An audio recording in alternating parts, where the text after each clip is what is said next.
नमस्कार, news and competition Karka channel में सबका स्वागत है। देखते हैं आज की महत्वपूर्ण खबरें। फर्जीवाड़े पर होगी बड़ी कार्रवाई, मोदी। देहरादून, वन भूमि कब्जाने में पूर्व डीजीपी सिद्धू को आरोपी बनाया। नई दिल्ली, संदेह खाली मामले में सरकार याचिकाकर्ता क्यों बनी कोर्ट। उत्तराखंड में जंगल की आग बनी आफत, 47 और नई घटनाएं दर्ज। उत्तराखंड बोर्ड का परीक्षा परिणाम आज होगा जारी। प्रधानमंत्री नरेंद्र मोदी ने सोमवार को धर्म आधारित आरक्षण मुद्दे को लेकर कांग्रेस पर फिर प्रहार किया। उन्होंने कहा कि कांग्रेस वोट बैंक की राजनीति के लिए देश में धर्म आधारित आरक्षण की योजना बना रही है, जिसमें यह लागू नहीं होने देंगे। उन्होंने कहा कि चुनाव में हार रहे लोग तकनीक का गलत इस्तेमाल कर रहे हैं, फर्जी वीडियो बनाकर विभिन्न सोशल मीडिया पर साझा कर रहे हैं। आपको कोई भी फर्जी वीडियो मिले तो उसे भाजपा को दें, कार्रवाई होगी। प्रधानमंत्री ने कर्नाटक के बागलकोट और महाराष्ट्र के पुणे, सोलापुर और सतारा में रैलियां की थी। बागलकोट में मोदी ने कहा कि कर्नाटक में कांग्रेस ने संविधान बदलने तथा SC, ST और OBC के अधिकार छीनने का अभियान चलाया था। संविधान धर्म आधारित आरक्षण स्वीकार नहीं करता। देहरादून, ओल्ड मंसूरी रोड पीर गिरवाली स्थित आरक्षण वन क्षेत्र की 9 बीघा जमीन फर्जीवाड़े से कब्जाने के मामले में पूर्व डीजीपी BS सिद्धू की मुश्किलें बढ़ गई है। मामले में वर्ष 2013 में राजपुर थाने में दर्ज हुए मुकदमे में पूर्व डीजीपी को SIT ने आरोपी बना लिया है। राज्य में ऐसा पहली बार हुआ कि पुलिस अपने पूर्व मुखिया के खिलाफ कोर्ट में चार्जशीट फाइल करेगी। BS सिद्धू पर उनके कार्यकाल के अंतिम दिनों में भ्रष्टाचार और धोखाधड़ी के आरोप लगे थे। उन्होंने वर्ष 2012 में ओल्ड मंसूरी रोड पर बीर गिरवाली स्थित आरक्षित वन क्षेत्र की भूमि 9 बीघा जमीन को धोखाधड़ी से अपने नाम करवा लिया था। उस वक्त श्री सिद्धू के खिलाफ FIR दर्ज कराने के लिए प्रार्थना पत्र दिए गए। सिद्धू के पुलिस का मुखिया होने के कारण कोई कार्रवाई नहीं हुई। धामी के मुख्यमंत्री बनने के बाद मामले के निस्तारण के लिए SIT गठित की गई थी। SIT ने DIG कानून व्यवस्था P रेणुका देवी को अध्यक्ष बनाते हुए IPS अफसर सर्वेश पवार को जांच अधिकारी बनाया था। सूत्रों ने बताया कि हाल में SIT यूपी के मेरठ में और हरियाणा के कई जिलों में जांच के लिए गए मुकदमे का जांच में पूर्व डीजीपी सिद्धू समेत 7 लोगों को आरोपी बनाया गया है, जिसके खिलाफ जल्द चार्जशीट दाखिल कर दी जाएगी।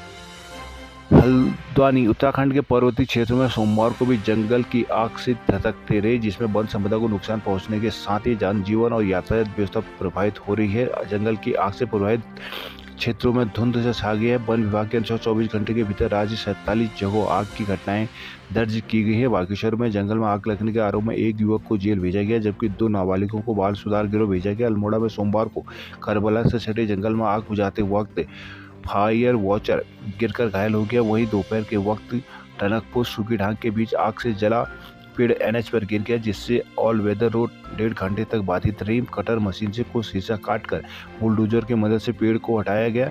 पौड़ी जिले के बीरोखाल के रिवा रेंज से सटे खितौलिया, चौड़ी, पयालसा, मल्ला के जंगलों में 2 दिन से भीषण आग लगी हुई है। उधर सिविल स्वयं शिवसी रेंज के भरौली, डुमेला, मल्ला के जंगल भी आग से धधक रहे हैं। जंगलों की आग धीरे धीरे आबादी की ओर बढ़ रही है, जिसमें ग्रामीण दहशत में है।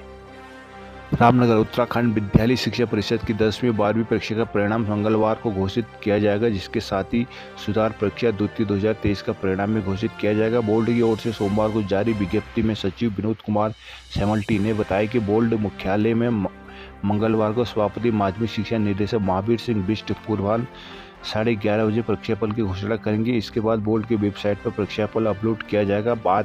इस बार 10वीं कक्षा में 1,16,379 और 12वीं में 94,768 परीक्षार्थी पंजीकृत है। 30 अप्रैल को वर्ष 2022-23 की द्वितीय परीक्षा सुधार का परिणाम भी जारी किया जाएगा। इस बार परीक्षा पिछले सालों के मुकाबले करीब सप्ताह पहले जारी किया जा रहा है। इस बार बोर्ड परीक्षा 16 मार्च को पूरी होने के बाद 10 अप्रैल तक मूल्यांकन का कार्य भी कर लिया गया था।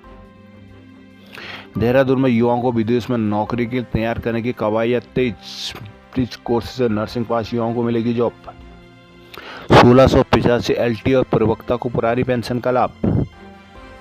नई ठहरी कांग्रेस का बिजली दरों की वृद्धि पर प्रदर्शन। पौड़ी में अभद्रता पर भड़के पूर्व सैनिक कर्मी।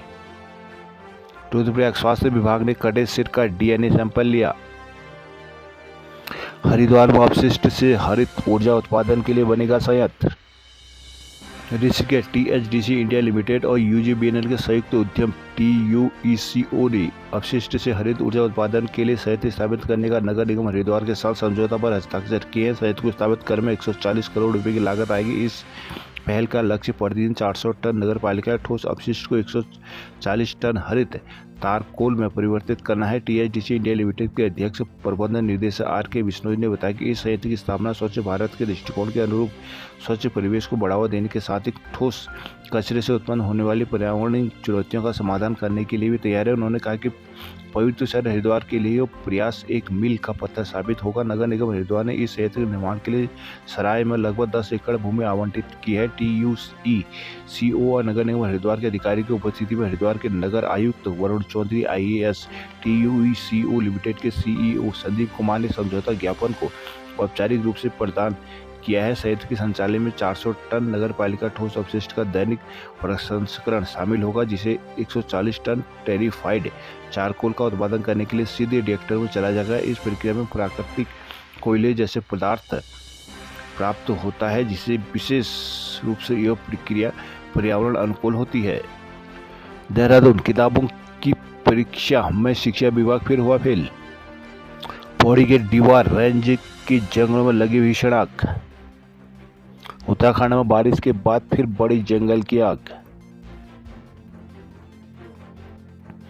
उत्तराखंड में नई शिक्षा सत्र का पहला महीना खत्म होने को है, लेकिन शिक्षा विभाग अब तक राज्य के सभी स्कूलों में पूरी किताबें नहीं पहुंचा पाया। जिन स्कूलों में किताबें आई भी है उनमें कई विषयों की किताबें गायब है। ज़्यादातर स्कूलों में छात्र संख्या से कहीं कम किताबें पहुंच रही है। नतीजा यह है कि कई स्थानों पर बच्चे बुक बैंक से मिली किताबों के जरिए ही पढ़ाई कर रहे हैं। माध्यमिक शिक्षा पर कक्षा 9 से 12वीं तक की किताबें तो अभी उपलब्ध ही नहीं हो पाई हैं। सोमवार को अब हिंदुस्तान समाचार पत्र ने सरकारी और अशासकीय स्कूलों में किताब वितरण की स्थिति की पड़ताल की तो यह तस्वीर सामने आई है। सत्र होने के साथ ही हर छात्र के हाथ में नई किताब पहुंचा देने की शिक्षा परीक्षा में शिक्षा विभाग एक बार फिर फेल हुआ है। राज्य में शैक्षिक सत्र 1 अप्रैल से शुरू हो गया, जिसके बाद 27 मई से गर्मी की छुट्टियां शुरू हो जाती हैं। बच्चों के शुरुआती पौने 2 महीने काफ़ी महत्वपूर्ण होते हैं, लेकिन समय पर किताबें ना मिलने की वजह से वे नई किताबों में पढ़ाई की लय से नहीं जुड़ पाते। यदि उसमें और देरी होती है तो फिर 30 जून तक अवकाश की वजह से बच्चे पढ़ाई से कट जाते हैं। हल्द्वानी और आसपास हुई झमाझम बारिश, गर्मी से मिली राहत। हल्द्वानी 20 में बीमार बच्चे बेबस, भर्ती के लिए ढंग का वार्ड तक उपलब्ध नहीं। कुमाऊं में जगह जंगल की आग बनी आफत। टनक और पेड़ गिरने से 1.5 घंटा रुकी कुमाऊं की लाइफ लाइन। चंपावत में दावा नल पर अब तक नहीं पाया जाया काबू। पिथौरागढ़ ITI से इन्वर्टर, मंदिर से रुपये चोरी। पिथौरागढ़ में पानी व चंपावत में बिजली गायब। अल्मोड़ा जिले में पेयजल संकट से जूझ रहे हैं ग्रामीण।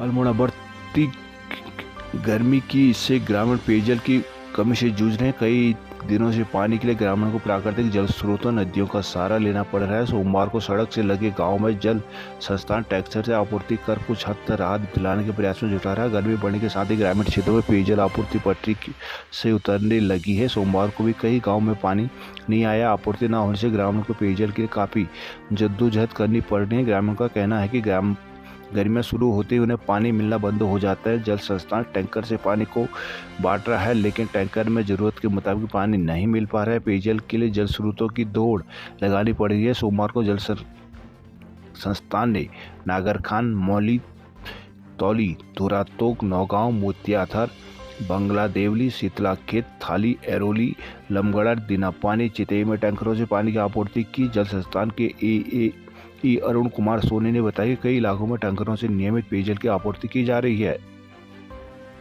रानीखेत में इस बार 29 मई से लगेगा उर्स मेला। कांडा विरोध के बाद अठपैसिया में शराब की दुकानें हुई बंद, सामान समेटा। गुलरभुज वन विभाग के गश्ती दल पर लकड़ी तस्करों ने फायर झोंका। गश्ती दल पर तस्करों ने फायर झोंक दिया। इस दौरान एक वनकर्मियों में पाटल से भी हमला किया गया, जिसके बाद तस्कर फायरिंग करते हुए बाइक लेकर फरार हो गए। घायल का गदरपुर CHC में इलाज चल रहा है। वहीं वनकर्मी ने नामजद तहरीर दी है। सोमवार सुबह करीब 11 बजे फॉरेस्टर अशोक गौतम, वन दरोगा Yogesh Chopra, Yogesh guard, forest guard Harendra Kumar की अगुवाई में वन विभाग की टीम पड़किया, गदर, गदिया, पश्चिमी बीट से कटान के चलते गश्त कर रहे थे। इसी बीच प्लॉट में नवासी में 8 बाइक सागौन और खैर को लाद कर करीब 15 लोग सामने से आते दिखाई दिए। रोकने पर लकड़ी तस्करों में शामिल व्यक्ति ने टीम पर 2 राउंड फायर झोंक दिए, जिसमें वन आरक्षी वीरेंद्र सिंह बार बच गए। इस दौरान रोपण रक्षक जाने वाले पटल से हमले पर घायल कर दिया गया। बाद में रक्षक लकड़ी मौके पर छोड़कर फायरिंग करते हुए बाइक लेकर फरार हो गए। वनकर्मी हरेंद्र कुमार की ओर से 15 लोगों के खिलाफ पुलिस चौकी गुलरभोज में तहरीर दी गई। इस मामले में सीओ बाजपुर AR आर्य ने बताया कि वन विभाग से तहरीर प्राप्त हुई है। जसपुर में किसान बोले बिजली की दरों को वापस ले सरकार। रुद्रपुर परीक्षा तिथि बढ़ाने की मांग को लेकर सौंपा गया ज्ञापन। रुद्रपुर रोडवेज यूनियन के जय प्रकाश अध्यक्ष, अनिल बने मंत्री।